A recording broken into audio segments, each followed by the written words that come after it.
Another episode of the Leading Saints podcast. Today I welcome in Christian McOmber, who is in Los Angeles area, grew up in the Seattle area, and he has a great platform online called Missionary Universe. So this is, especially for you youth leaders out there, definitely listen to this. Might be a resource that you recommend to your youth, the rising generation, as they prepare to be missionaries. This is sort of a really unique approach to missionary prep and engaging in the principles of missionary work as they grow and develop, and so they're better prepared when called to serve comes in their email box, right?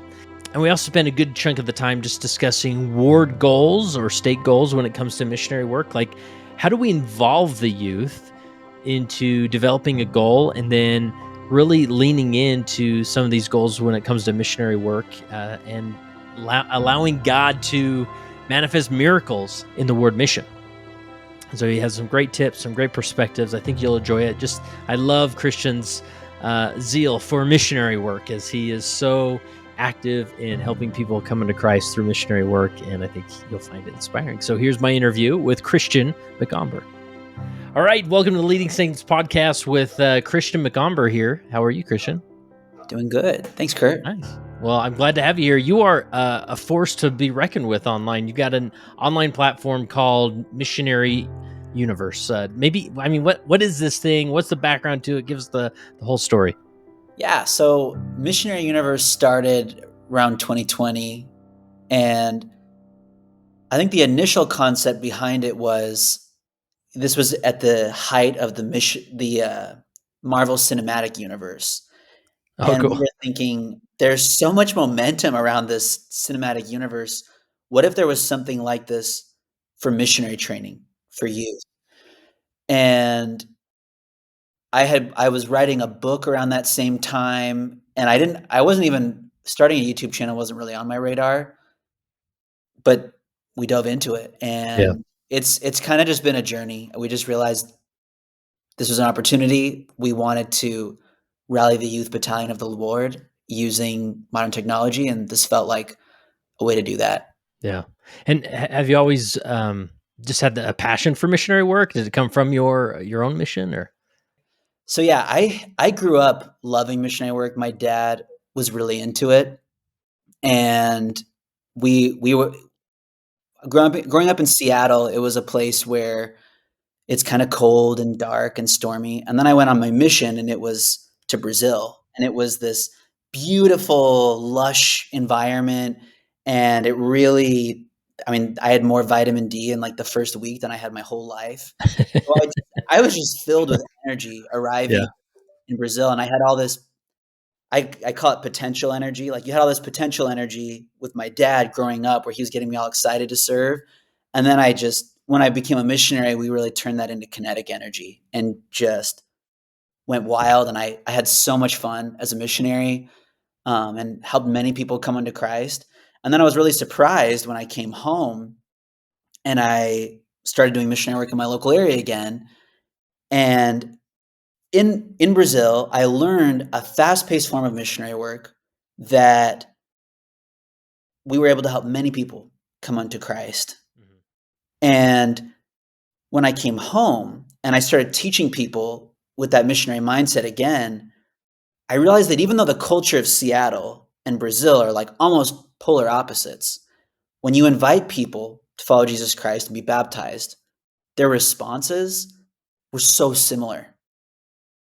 And I was like, even though there's like a cultural difference, there is a person to person similarity. Like, even though we've come from different cultures, we're all people, and we all have pretty much the same concerns. And my dad, when we would do missionary work growing up, he was always like, there's got to be a way to help many people come unto Christ, even in a place like Seattle. And I really held on to that. And I think that was actually I think there's like 1,000 reasons why Missionary Universe began. Yeah. And I think a lot of it is just who I am as a person, my drive for missionary work. And some people experience the Spirit in different ways, right? Some people talk about the Spirit like a fire is burning, or like an ember, or like a still small voice. And Um, if I was Elijah on the mountain, the Spirit would be in the lightning. Like, it would be Yeah. like, I would feel it. And like you see in Missionary Universe, like on our channel, there's like a guy holding a sword and he's got lightning all around him. And that's how I experience the Spirit. It's this Yeah. high energy. It gives me excitement. It makes me want to go take on the world and overcome the world. And that's really what we've brought into missionary work wherever we go. Yeah. So I want to dig into this a little bit. You come from your mission. I mean, I think we all, I would say the vast majority of return to missionaries kind of have this fire in them of like, I'm going to go home. I'm going to baptize at least one person a year. I'm never going to be that member, who's not engaged in missionary work. And then, mortality hits and we kind of slow down. We get distracted by school and work and life and marriage and kids and all those things. And then suddenly you wake up and you're like, man, I'm that member. That I despised at my mission. So I'm just curious, like you come over your mission, was it like this organized effort that you want to do to continue sort of having that missionary fire? Or, I mean, I'm trying to visualize what that looked like. Great question. I came home from my mission actually a little bit early. So I had a health problem. And when I came home 3 months early. So I had this health problem at like a year and a half. And then I held on the mission and held on and held on. And then finally I just had to come home. And so I think because I came home a little bit early, I kind of had this edge, this feeling like, oh, I gotta keep going. And my Got to dad, finish, right? right, I got to finish strong. And even though, my mission president really helped me feel like you've completed your work here, I had set a goal as a missionary of how many people I wanted to bring onto Christ. That goal was miraculously achieved in my last week. So I did leave the mission feeling a sense of completion, but I think the way that I left, I really wasn't mentally prepared for coming home because I left so suddenly. The decision for me to come home was like 3 weeks before I was home. And so I think because there wasn't as much of a like it was more sudden me coming home, I think there was less of a transition, but there was also a conscious decision on my part when I came home to continue that momentum. And I did visit a lot of people. I had like 92 people at my homecoming that were visiting the church, many of them for the first time. Oh, wow. And I Like, went like through you invited those people to yeah, come, or, oh, wow. yeah, we went around and we went everywhere and invited everyone. Like everyone I knew growing up, I invited them to come and hear my homecoming talk. And after my homecoming talk, I went and contacted every single one of them and invited them to talk to the missionaries. Wow. Okay. Um, and and I think because I grew up in it and I saw my dad as an example of a lifelong missionary, I decided I'm going to be a lifelong missionary. And the transition from my life on the mission to my life after was actually filled with a lot of pain because my condition was a physical condition. I had chronic pain in both my hands, both my shoulders, and both of my feet, and I lived with that pain for a long time. And that pain was really a reminder that all the things I experienced as a missionary were real. I think so often we come home and it's been so long since we're on a mission, and some people they just kind of move on and they get into a new routine. And I didn't really have that luxury, I guess. Like a piece of the mission was always with me. A reminder of the mission was always with me, sometimes painfully so. Yeah. But I'm grateful for it because it did keep me on that path. I think the other thing that really set me apart is where I placed my goals. So when I came home, I took the goal that I achieved as a missionary, I 10x that, and I made it a life goal. And I was like, from now until the end of my life, I'm going to achieve this goal. And I'm still working towards that goal. In fact, I'm not even 20% of the way there yet. Yeah. But You got a having lot of that, a lot of life ahead of you, right? I do, and luckily I have a lot of life ahead of me. You're right. And so I think because I set this goal, it really put me on the path where I would start Missionary Universe. And the truth is, Missionary Universe started because I had a friend who came to me and he saw how many people we were baptizing during 2020. And he was like, we're baptizing all these people. Like, what you have, this momentum is amazing. What if it could spread like exponentially? What if you could take this momentum that you've learned, that you've gained, and you could spread it to other people? And we came up with the name Missionary Universe because of the Marvel Cinematic Universe, right? And we were like, "Oh, well, we're gonna create video content, and it's gonna be cinematic in nature. It's gonna be like Missionary Universe." And we also liked that the name also lent itself to, like, a universe of possibility, a universe like, there's and, whatever we decided to do down the road as this project evolved, it would it could take on many things as Missionary Universe. It's kind of a nice catch-all. Yeah. So I got to ask, with those 92 people you invited to church, did any get baptized, or I mean, any stories behind those invitations? No, yeah, yeah, some people did get baptized, yes. It was a wide range, and, I wish more people got baptized, honestly. There were of, like, the 93 people I invited, or 92, sorry, I invited, like, hundreds, and then 92 came. Yeah, So yeah, of the right. 92 people who came, there were I think there were, like, 3 people who ended up getting baptized. Nice, I guess nice. my friends weren't as prepared as I thought, but Yeah, well, I just appreciate that approach, because I'm just thinking, in the perspective of a church leader uh, who has a missionary coming home. You have such a fire in their bosom, that you can really leverage at that point to invite people to church. So to invite that individual to say, "Hey, invite everybody you know to come here and quote unquote report on your mission," and it's maybe an easier ask for those individuals. Plus, they're sort of in the habit of asking. So I love that approach. yeah, and I definitely am a strong believer that whatever momentum you have as a missionary, you maintain that and build on it. And I think setting a goal when you come home can really help you do that, because at least it keeps that habit of goal setting in your life. Yeah. And I'm just curious if there's anything else here, as far as tips you'd give to a bishop or somebody. Here they are trying to integrate this missionary back into life. Any advice you'd give for them, as far as leveraging that missionary spirit they have, or keeping them engaged in the work, or because there's such a tough period of time, in that phase of life, of many fall away, or are disengaged with the gospel, or just here they were, this zealous missionary, and now it's sort of gone. The fire blew out. Anything else you'd like advice you give to leaders as they're helping someone transition from a mission? Yeah, like I said, my particular situation was very different because I came home early. I had all these issues, but I would say, in general, if I were bishop, I would call him immediately as a ward missionary. I would keep as many things consistent as possible. Yeah. Like, if they came from this lifestyle where they're being a missionary 24/7, still give them that. Still give them those opportunities. I've also heard the temple is a great place. I know a lot of advice I've heard is, when you come home, become a temple worker. Mm.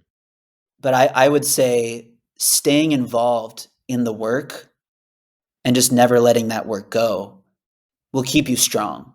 Mhm. The kind of miracles that you see in missionary work, you can never doubt your testimony if you're being consistent. In the past 48 hours, I've seen 2 people give up addictions. In just the last 48 hours, I've Yeah. been Wow. in the room and watched them go, "Okay, I'm going to take my coffee," um, and some harder addictions in the last 24 hours, and they put that in the hands of the missionary, and you see that. And, the other day, I get a call like, "Hey, I'm feeling that. Hey, it's gonna be okay," talking them through, and, like, having that constantly in your life, and having the people who need you while they're making that transition from whatever they're going through into a life that's more focused on Christ, that will keep you engaged. Yeah. That will keep you active. That will keep you strong in the gospel. And my invitation to missionaries is, don't just have missionary fire. Level up. Have missionary lightning. Take it to the Yeah. next level.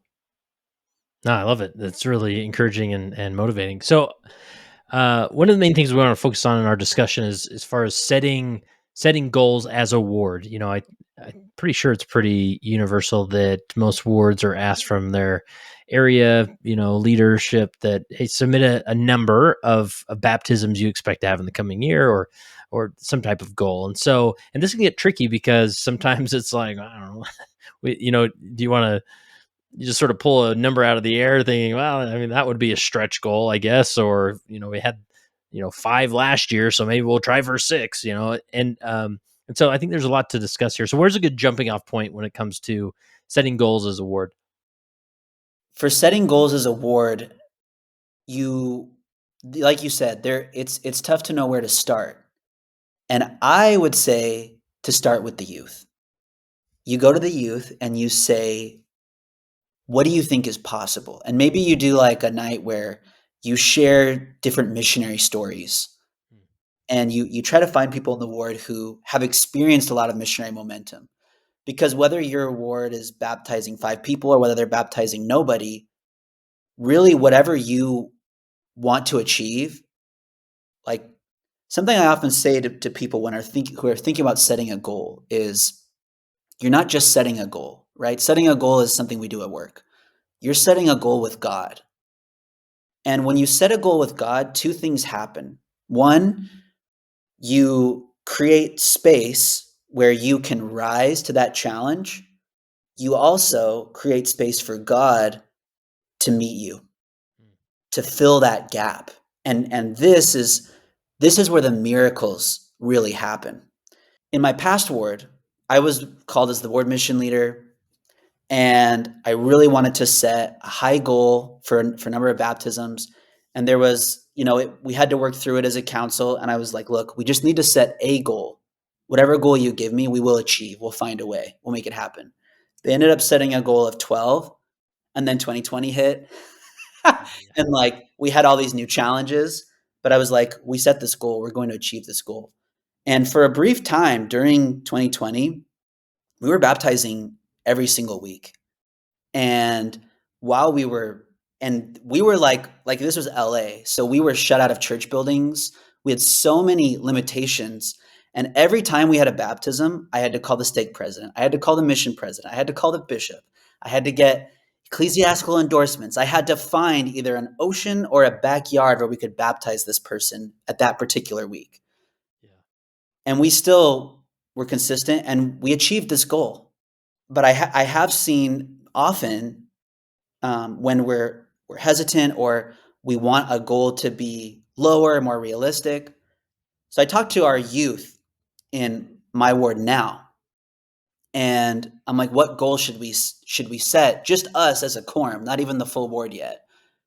And I talked to this young man, and he says, and I'm like, so what do you think? We'll kind of talk about a goal, then we'll take it before the quorum. I'm your advisor. I've now been called as the advisor. I'm now in a totally different ward.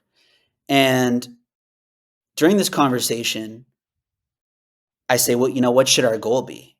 He's like, okay, well, tell me a little about what we should expect. And I share with him some missionary stories. And he goes, I think we could set a goal of 100. And I'm like, oh, wait, what? Like 100? And my wife, overhearing the conversation, she's like, you're not going to let him set a goal of 100, are you? I'm like, hey, it's not I don't want to squash his faith. This is it's so common that we do this. Like, someone has faith. They're like, we can do it. And we're like, whoa, calm down. But we don't want him to calm down. Like a missionary who's just come home from his mission, we want to turn up the volume. We want to help them accelerate, right? We don't want to slow them down. So with this young man, I counseled with him. I was like, well, in my experience as a ward mission leader, if we want to baptize 100 people, we need to invite at least 800 people to be baptized, right? It's like, I would say about for every 8 people you invite, like one person that really happens, right? According to a ward 20 minutes from here in another part of LA. And he's like, okay, break it down for me a different way. I'm like, how many people have we had at activities over the last couple of weeks? He goes, we've had 2 people at activities and 3 people who visited last week. I was like, if I connected with these people with missionaries, and we invited all of them to be baptized, and we did this every single week, I think by the end of the year, we could baptize 16 people. We did quick math together.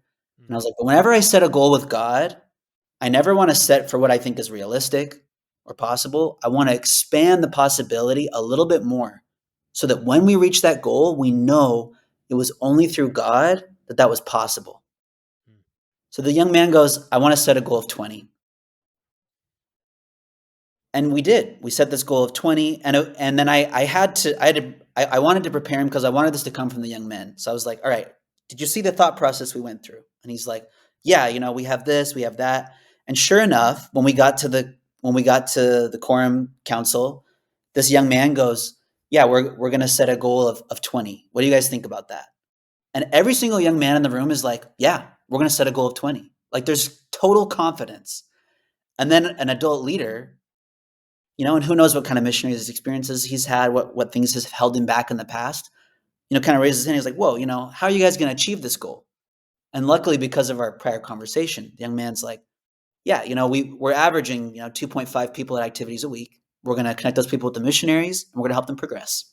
And he was Wow. like, and the adult was like, okay. I am curious, like, so you're coming from the standpoint of the ward mission leader, and so you're not necessarily the preschool advisor, but you're working with the youth leaders, saying, "Hey, we'd love to talk with the youth about coming up with a missionary goal." Is that the dynamic that's happening? Yeah, it could be a ward mission leader who meets with the youth. It could be the bishop who Oh, counsels with okay, the youth. yeah, hmm So one thing I didn't explain well between those two stories is in my last ward, I was ward mission leader, and then I moved on to be a youth advisor. okay, gotcha. And in my new ward, when I was a youth advisor, around the same time, President Nelson actually came to California and gave a historic address where he prophesied that the youth battalion of California would be the hope of Israel. And so knowing that prophecy was out there, I was like, okay, it's possible for us to have the youth be the hope of California. And now I have this very line upon line experience of being a ward mission leader during COVID, and we still overcame despite the challenges that we faced as members in California. What can we build upon this with the youth battalion of the Lord? And I knew from Preach My Gospel chapter 8, by goals and plans, our hopes and dreams are transformed into action. So the next step was to set a goal. And once we had the youth with a goal and they were armed with a rationale for their goal, it wasn't long before the ward accepted the goal. The ward was like, yeah, we're going to adopt this youth goal and we're going to support them. We're going to help them achieve their goal. And I think as we empower the youth battalion to set the goals, we don't introduce, I think what often happens, which is where we let our past failures inhibit our future success. This next generation, they haven't failed. They haven't ever been in an area and struggled to find people. And so if you tell them empowering stories and they believe they can achieve it, then they'll set those goals that drive the rest of us to meet them. Yeah. And so, was there anything specific you did to go from the working with the youth to then sort of introducing the goal to the ward? Was it a email message? Did you gather everybody together? Did you involve the ward in general? Was it just the ward council? How'd you go about that? So the first thing I did is I talked to our bishop and I said, our youth have set this goal, and what can we do to achieve it? Is there anything we can do to support? And initially, because of my experience in 2020, our initial goal was a focus on baptism. We were going to baptize 20 people. And my bishop had a really unique missionary experience. He served in Chile, and his mission was very focused around bringing people back to church who had been baptized. Yeah. And he felt like that was a strong focus. And I was blessed enough to have access to my brother's mission president, who had a really great program for bringing people back to church. And so I incorporated that into our youth plan. And I just basically said, look, this is our goal. I'm going to start running with this. And what I would do is, we're busy, you have a job, you're advising these youth and they're setting up all their activities and things. But in the hour before Young Men's, I would take a different young man every week and we would go and visit people. And I just asked the elders quorum, I'm like, hey, give me a word list of all the people who are less active. We're going to start there. And we're going to bring these people back to church. And we're going to, help their kids meet with the missionaries. And while they're preparing their kids, you're building spiritual momentum for the whole family. And so that was our initial focus, was bringing people back to church. And we used this style. We call it the Taggart approach. So it's from my brother's mission president. And through this approach, you're able to get through your award list very quickly because you essentially walk up to the door. You say, hey, we only have 5-10 minutes can we just have 5-10 minutes of your time? You start with a prayer, and then you just tell them the truth. You're like, you are unique in all the world. And the Lord has blessed you with unique talents and abilities. And we need your help. Will you heed the call of the Lord? It's that simple. And when a young man shows up at your door and they're the one delivering that message, it's a little disarming. Yeah. Because you're not gonna. That's just a young man, You're not gonna like launch into this massive, all of the spiritual doubts that you have. But when this young man comes to you and he's confident and he says, "Hey, you have unique abilities that come from the Lord. Will you heed this call?" They feel that, and I've seen time and time again their concerns just melt away. And what we do is after that invitation, we just wait. We let the Spirit work on them, and oftentimes they just say yes. And if they say no, I just tell the young men, like, say, okay, why not? And then you wait, and they'll share something. And so often our concerns, they're like an iceberg, right? 10% above the surface. And I think even for that person, so much of why they're not at church is below that iceberg. They don't even realize maybe why they're not at church. But when you have a young man who's at your doorstep and saying, okay, why not? It simplifies everything and it makes everything more clear. And maybe they vent for a little bit and then you say, okay, what else? Because you want to get to the whole iceberg. You don't want to stop at the first, like, okay, we'll answer that, but what else is on your mind? What else? And it's very common that we'll be like, okay, what else? And maybe they'll vent. Maybe they'll be like, oh, so-and-so really offended me, or this happened, or that happened, or I ran into all this material online and it really made me second guess. And you're like, and if you're just confident, you're like, okay, we can address that. But before we do, what else? Oftentimes people, they will just like talk and share. And by the end, they're like, now that I like got this off my chest, like, I think I am ready to come back. Or maybe like we leave and it nothing's like fully resolved, or like, we're like, okay, going back to all your concerns, here's some quick thoughts. You share it, you move on. And we see these people often, like 2 or 3 weeks later, I see them at church. And they're like, you know what? Like, I moved past it. I'm good. But just having someone visit you, and once we started actually getting momentum, once we were on the street weekly, and it was just me and a young man once a week. But if you visit 2 people in an hour, in a month you visited 8 people. Mm-hmm. And when you have 5 of those 8 people come back to church, pretty soon the ward wants to get in on it. They want to know what you're doing. And you can take this really simple formula, the Taggart approach, you can apply it to your ward. And there are so many people who are ready to come back. They just got out of the habit in 2020. And they're just waiting for someone to show up and say, we need you. Again, the Lord needs you. Will you come? Yeah. So just so I have the flow right here, that with this Taggart method, you're looking at the word list as far as individuals who are less active, and then you're making it a focus to visit them, so that you would take a youth with you.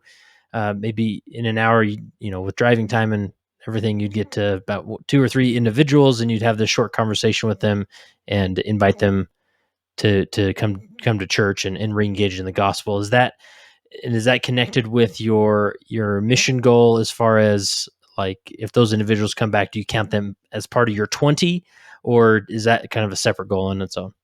No, I would count them. I Okay. think it's good to be open-minded Yeah. for how the goal is achieved, because I originally set off thinking, okay, we're going to get this goal in this way. And when our bishop was like, well, I had this missionary experience, I realized, he is the Lord's chosen servant, right? Like the bishop he's the guy in charge. And if he's had this experience, we need to broaden how we measure this goal. And so we made coming back to church a part of that goal. Yeah, makes sense. Makes sense. That's great, and I just love, involving the youth there. And so the youth would come with you as almost like a ministering type of visit, Mm-hmm. and you would rotate through the different youth, and maybe have other leaders doing the similar thing, right? With if there's a lot of youth to involve them. Yeah. So one thing we did to spread what we were doing is, so there's two things that happened. One was the we started getting momentum on our own. And then the bishop, when he saw that this was working with just our youth, he's like, okay, I want you. We had a fifth Sunday mandate from the first presidency. It has to be about missionary work. And the bishop was like, present on this, have the youth present on this. So, the youth, they were able to stand in front of the ward and say, this is what we're doing. This is how it's done. Will you help us?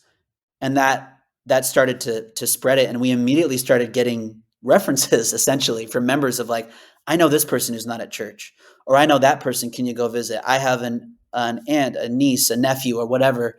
Can you go visit this person? And then, now we're juggling the word list, and we're juggling essentially references directly to our youth of people we want to go visit. And they're already integrated into people in the ward. So that helped. The second thing we did that helped broaden this beyond just the youth and into everybody, we did what's called a Fishers of Men activity. And the tradition of a Fishers of Men activity actually started when we were going to take the young men to go fishing, and something went wrong with the boat. And they're like, we're going to have to cancel. And I called the bishop and I said, hey, these guys can't be fishers, but maybe they could be fishers of men. What if we turn this into an activity where the entire ward goes out and does visits led by our youth using this approach? And it's become a tradition now. We do it, once or twice a year, where we all rally, we'll give a quick training on how it's done. We go out, we visit people for 2 hours, then we come back, we eat a meal, and we talk about it. We tell you how many people we visited. And this really simple approach of like, you show up on a Saturday, you visit a bunch of people, you come back, and you have a training. That has become one of the core things that we do at Missionary Universe. We go and give trainings. People invite us, and that's how we've been able to spread what our youth are doing in my ward, and spread it to wards in San Diego, wards in Arizona, wards in there's a ward in Irvine we're looking at doing this for, and it's starting to spread. There's a real groundswell. That's cool. Yeah, and it's just a good way to rally your ward around this effort, and because a lot of times missionary work can feel heavy, or like, does this mean I have to like, walk across the street with a Book of Mormon and have this awkward conversation with my neighbor, and but just these tactics really make it. Oh, I can do that. That's doable, and that's encouraging. So, any other point, principle, story related to this method or approach or goal setting that you want to make sure we include? The other thing I would want to mention is, you can set this goal, like let's say a goal of 20, which to me felt huge, right? But it's really the start, and you start gaining momentum. And in our ward, we didn't reach our goal of 20 in 12 months. But I had learned that if you don't reach your goal in the time you've set, you hold on to the goal. We ended up reaching that goal at 14 months. So 2 months later, we achieved that goal. And I think a lot of wards, they're afraid when you set a goal, oh, I have to achieve it in the time I've set, or I have failed. And I think we need to remove failure from goal setting and focus on, are you learning? Are you growing? Hold on to the goal. And so but here's what's interesting. We reached this goal in 14 months. Well, then our youth are like, well, now that we've reached that goal, we need to set a higher goal. And at this point, I'm feeling a little tired. Yeah, I bet. And I'm like, okay, but I'm committed, and I'm the Missionary Universe guy. I got to support these guys. If I'm not going to do it, who's going to do it? So I'm like, all right, what goal do you guys want to set? They're like, we want to help 30 people this time. And when your youth do this, just ride that. Like, okay, we're going to help 30 people now. I don't know where they're going to come from. I don't know how it's going to happen, but we're going to do it.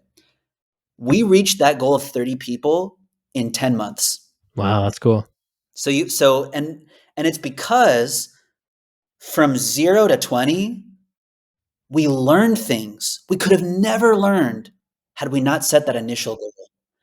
And then this year, which is our third year of doing this, our youth shocked me, and they set a goal of 50 in a year, which brought me back to that first conversation with that young man who said, we're gonna help 100 people. Yeah. And me, the adult, right, trying to hold him back, trying to keep it realistic, trying to keep this young man grounded in reality. I lowered that goal. And, I think there's poetic justice in the fact that since he set that goal of 20, we've helped 82 people. And I'm confident that by the end of this year or shortly after, we'll have helped 100 people. And it's because I went to a young man and said, hey, what goal should we set? And I think too often the youth are underestimated. And we need to see them the way our prophet sees them. We need to see them as the youth battalion of the Lord and be prepared to follow them. Yeah, it's powerful. Love it. That's good stuff. So I'm just curious, being like you said that you're the Missionary Universe guy, so it's part of your personal brand suddenly, right? You got to be the missionary guy. I mean, what does it look like for you, just day to day? I mean, this is cool. Like, do you mainly just keep them focused, keep your efforts focused on these maybe organized efforts, or I mean, or are there other ways in your life you personally engage in missionary work or try and encourage people to come into Christ, or whether it's a direct conversation or how you show up at the grocery store or anything like that?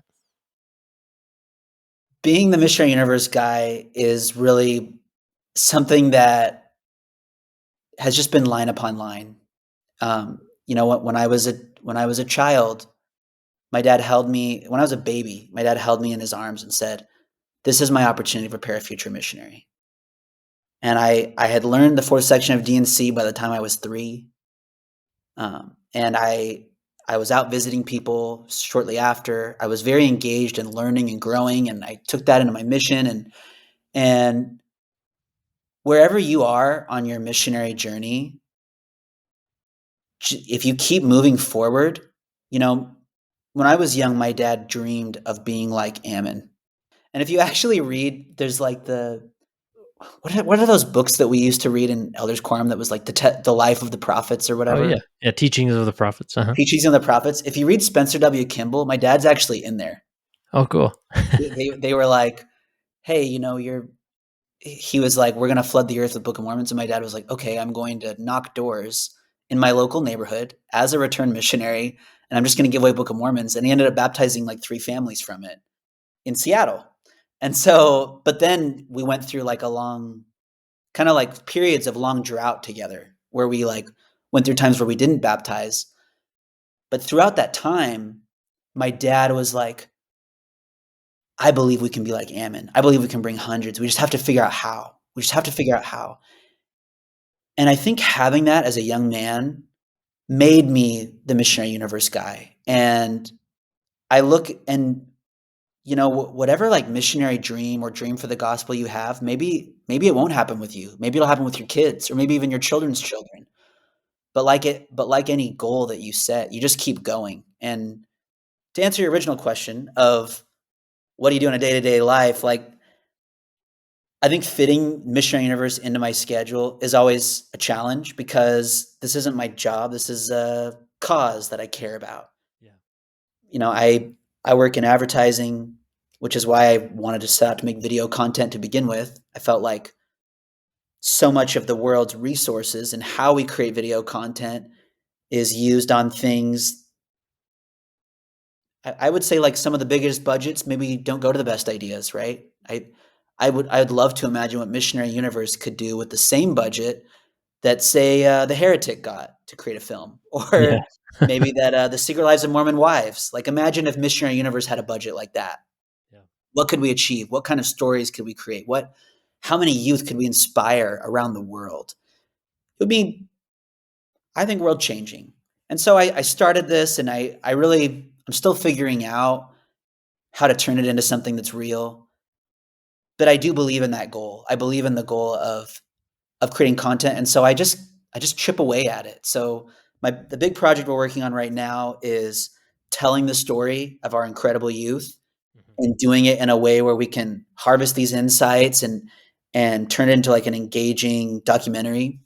And I'm filming it now. It probably won't come out till next year.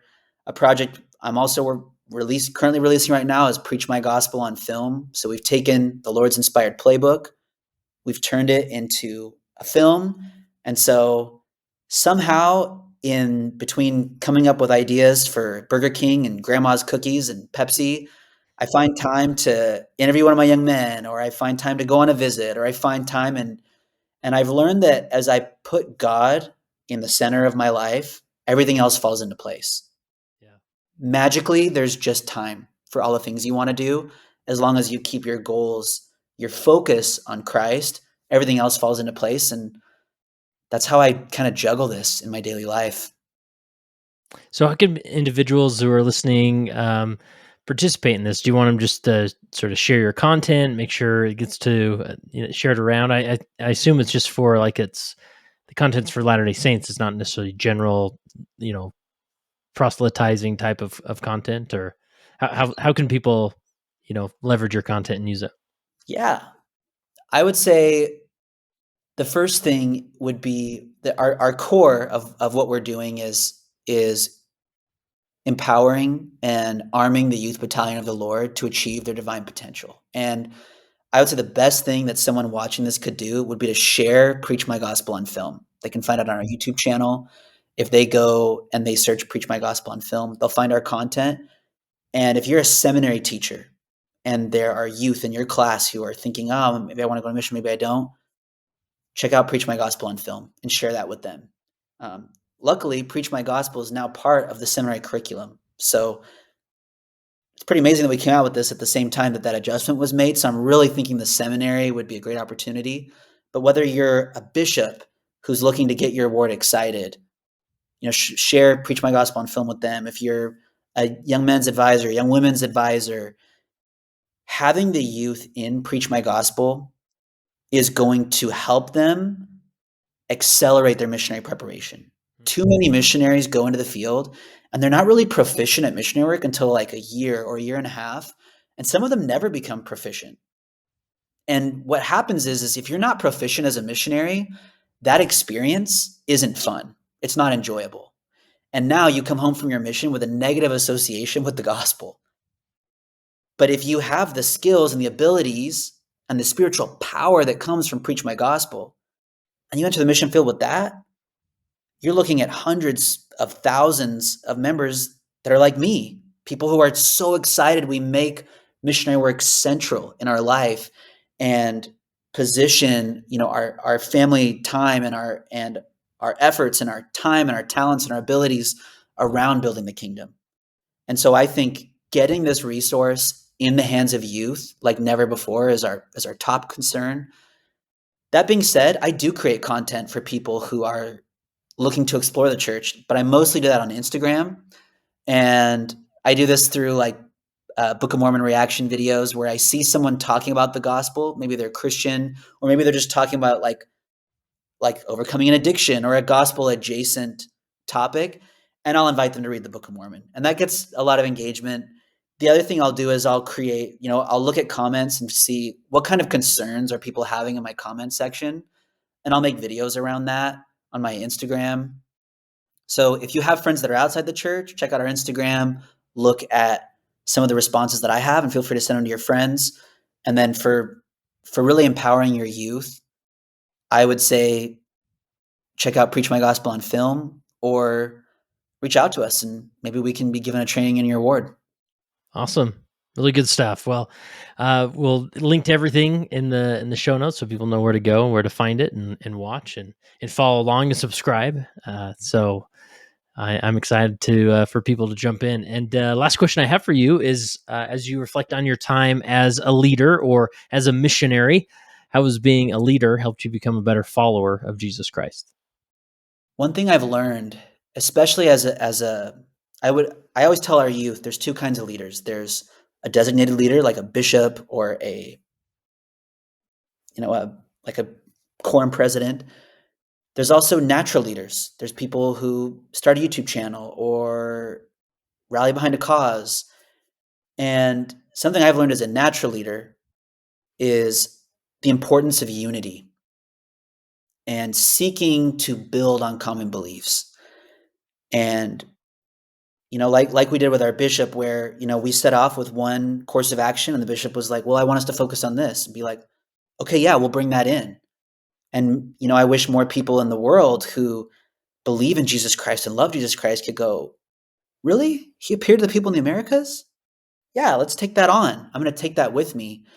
And so I think being a leader has helped me to find a group of people, align our passions towards a common goal, a common cause. And I've realized that as we are one, we are His.